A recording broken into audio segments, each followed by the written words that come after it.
तुर्की के इस्तांबुल में एक नाइट क्लब में लगी जबरदस्त आग में 29 लोगों की हुई मौत। इस आग में एक व्यक्ति गंभीर रूप से घायल। पंजाब के लिए आम आदमी पार्टी की दूसरी लिस्ट जारी। होशियारपुर और आनंदपुर साहिब सीट पर उम्मीदवारों का किया ऐलान। गुलाम नबी आजाद अनंतनाग राजौरी सीट से लड़ेंगे चुनाव। डीपीएपी ने किया ऐलान। गुरुग्राम सेक्टर 90 के रेस्टोरेंट का लाइसेंस किया गया रद्द। माउथ फ्रेशनर की जगह दी थी ड्राई आइस। चुनाव आयोग से मिला कांग्रेस का प्रतिनिधिमंडल। 4 मुद्दों पर रखी अपनी बात। चुनाव आयोग ने Kolkata police south west division के डेप्यूटी कमिश्नर सौम्या राय का किया ट्रांसफर। तृणमूल विधायक लवली मैत्र के पति हैं डेप्यूटी कमिश्नर। उत्तर प्रदेश में राहुल गांधी के खिलाफ मानहानि के मामले में 12 अप्रैल को होगी सुनवाई।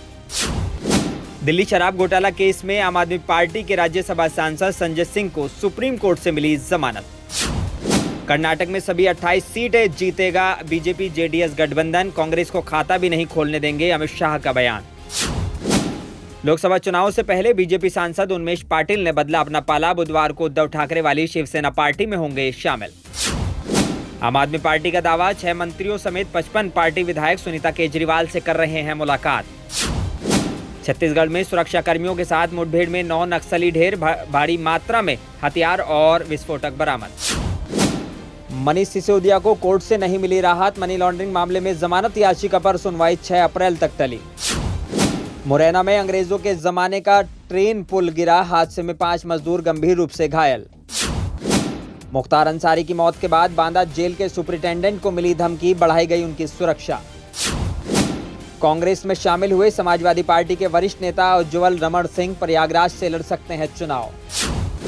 सुप्रीम कोर्ट पहुंचे बाबा रामदेव। भ्रामक विज्ञापन के मामले में कोर्ट ने पेश होने के लिए दिया था आदेश।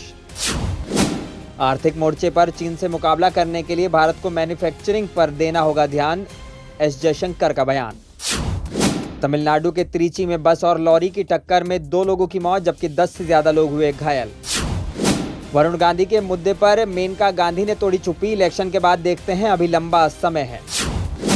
केरल के कोल्लम में ऊंची समुद्री लहरों के कारण घरों में घुसा पानी। कई मकान हुए क्षतिग्रस्त।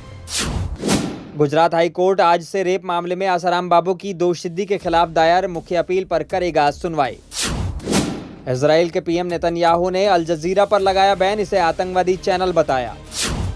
समाजवादी पार्टी ने मेरठ से विधायक अतुल प्रधान को लोकसभा का प्रत्याशी बनाया।